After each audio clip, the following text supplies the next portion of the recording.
नमस्कार दोस्तों, मैं हूं धीरज और स्वागत करता हूं आपका study.com में। ये वीडियो आपके लिए रामबाण साबित होने वाला है, क्योंकि इस वीडियो में मैंने ऐसे ऐसे ऑब्जेक्टिव कलेक्ट किए हैं जिसमें से आपके एग्जाम में आने के चांसेज बिल्कुल बहुत ज़्यादा है। ठीक है ना, इसमें कोई संदेह नहीं है। तो अगर आप जा रहे हैं तो इस वीडियो को जरूर देख के जाना। ठीक है, देखो, सारे कवियों का कुछ ना कुछ काल है, उनका कुछ ना कुछ समय है कि वो किस समय में आए, और मैंने उसी समय को यहाँ पे लिखा है। जैसे मलिक मोहम्मद जायसी, ये जो कवि हैं मलिक मोहम्मद जायसी, अगर आपसे एग्जाम में पूछे कि ये किस काल के कवि हैं, तो ये भक्ति काल के कवि हैं। मलिक मोहम्मद जायसी किस काल के कवि हैं? भक्ति काल के। सूरदास किस काल के कवि हैं? ये भी भक्ति काल के हैं। तुलसीदास किस काल के कवि हैं? तो तुलसीदास भी भक्ति काल के कवि हैं। और नाभादास किस काल के कवि हैं? ये भी भक्ति काल के कवि हैं। तो काल अगर पूछे तो फिर भक्ति काल। मलिक मोहम्मद जायसी भक्ति काल के कवि हैं, लेकिन देखो मैंने कलर जो किया हुआ है ना, ये हर कलर एक अलग ऑब्जेक्टिव है। मतलब मलिक मोहम्मद जायसी भक्ति काल के कवि हैं, लेकिन ये निर्गुण भक्ति धारा के कवि हैं। मलिक मोहम्मद जायसी भक्ति काल के कवि हैं, लेकिन निर्गुण भक्ति धारा के कवि हैं। और सूरदास, तुलसीदास, नाभादास, ये तीनों के तीनों सगुण भक्ति धारा के कवि हैं। अंतर समझ में आ रहा है? बाकी के तीनों सूरदास, तुलसीदास और नाभादास, ये सगुण भक्ति धारा के कवि हैं। ठीक है ना, मतलब भक्ति काल में दो धाराएं हुई, एक सगुण और एक निर्गुण। तो निर्गुण वाले में कौन है? मलिक मोहम्मद जायसी। और सगुण वाले में सूरदास, तुलसीदास, नाभादास। अब मलिक मोहम्मद जायसी निर्गुण भक्ति धारा भी दो भागों में बटी है।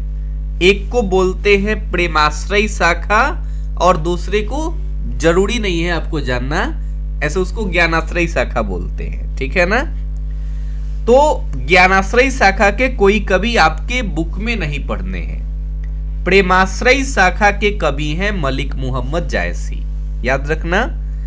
सूरदास सगुण भक्ति धारा के कवि हैं, और सगुण भक्ति धारा में भगवान राम के बारे में जिन्होंने लिखा वो रामाश्रयी शाखा के हो गए, और भगवान कृष्ण के बारे में जिन्होंने लिखा, जिन्होंने कृष्ण की भक्ति को अपनाया, वो कृष्णाश्रयी शाखा के कवि हो गए।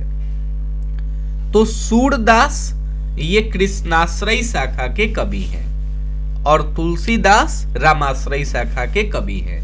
आप ऐसे भी याद कर सकते हैं कि तुलसीदास ने रामचरितमानस लिखी है अवधी भाषा में, और ये रामचरितमानस लिखी है, तो उसी से याद कर लेना, रामाश्रयी शाखा के कवि हैं।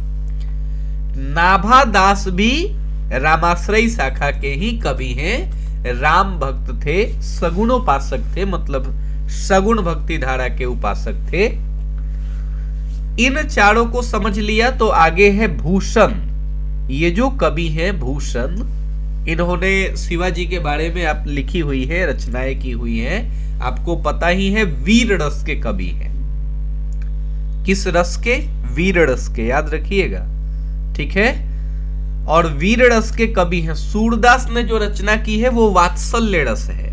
ठीक है, और भूषण की रचनाएं हैं वीर रस की।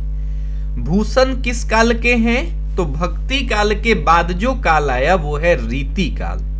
तो भूषण रीति काल के कवि हैं, और रीति काल भी अलग अलग भागों में बटा हुआ है। तो रीति काल में इतना डिटेल तो जाएगा नहीं, लेकिन फिर भी अगर चला जाए क्वेश्चन, तो रीतिबद्ध आचार्य हैं, मतलब रीतिबद्ध वाले कवि हैं। ठीक है ना, वो आपको अभी जानना नहीं है, ये लास्ट टाइम रिवीजन है, डिटेल में बात करेंगे तो जानेंगे।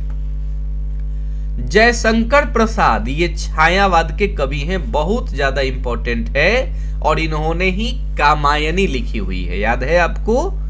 नाभादास ने छप्पय लिखा है। छप्पय 6 लाइन की पंक्तियां होती हैं। ठीक है ना, सूरदास जो है इन्होंने पद लिखा है, तुलसीदास ने भी पद लिखा है, रामचरितमानस लिखा है जो अवधी भाषा में लिखी गई है, और मलिक मोहम्मद जायसी ने कड़बक लिखा है। जयशंकर प्रसाद छायावाद के कवि हैं, कामायनी के रचयिता हैं। ठीक है, कामायनी एक बहुत प्रसिद्ध ग्रंथ है, सब सुनिए, सारे मैं इंपॉर्टेंट बात ही बता रहा हूं अभी। जयशंकर प्रसाद छायावाद के कवि हैं। छायावाद के और भी 3 कवि हैं, टोटल 4 कवि हैं। ठीक है, जिसमें से जयशंकर प्रसाद आपके बुक में है।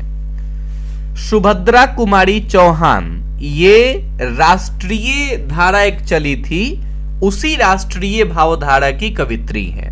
ठीक है, पुत्र वियोग, ये जो इनकी कविता है ये एक शोक गीत है, याद रखिएगा क्या है, एक शोक गीत है। ठीक है ना। शमशेर बहादुर सिंह, ये प्रयोगशील कवि हैं। क्या है, प्रयोगशील कवि हैं और दूसरे सप्तक के कवि हैं। सप्तक में 7 कवि होते हैं, इसमें अलग अलग सप्तक आए हैं, तार सप्तक, दूसरा सप्तक, तीसरा सप्तक, ऐसे आया है। तो ये दूसरे सप्तक के कवि हैं, ध्यान रखिएगा। कभी विशेष चर्चा होगी तो मैं उनकी भी बात करूंगा। गजानन माधव मुक्तिबोध, ठीक है ना, ये प्रयोगवाद के कवि हैं और ये तार सप्तक के कवि हैं। क्लियर है, तार सप्तक के कवि हैं।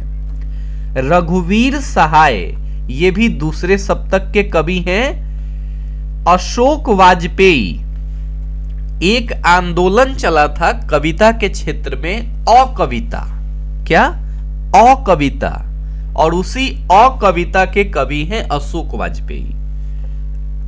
ज्ञानेंद्रपति, ज्ञानेंद्रपति 20वीं शताब्दी के 8वें दशक के कवि हैं। इनकी एक रचना है गांव का घर, वो संशयात्मा नामक पुस्तक से ली गई है, बहुत ही इंपॉर्टेंट रचना है।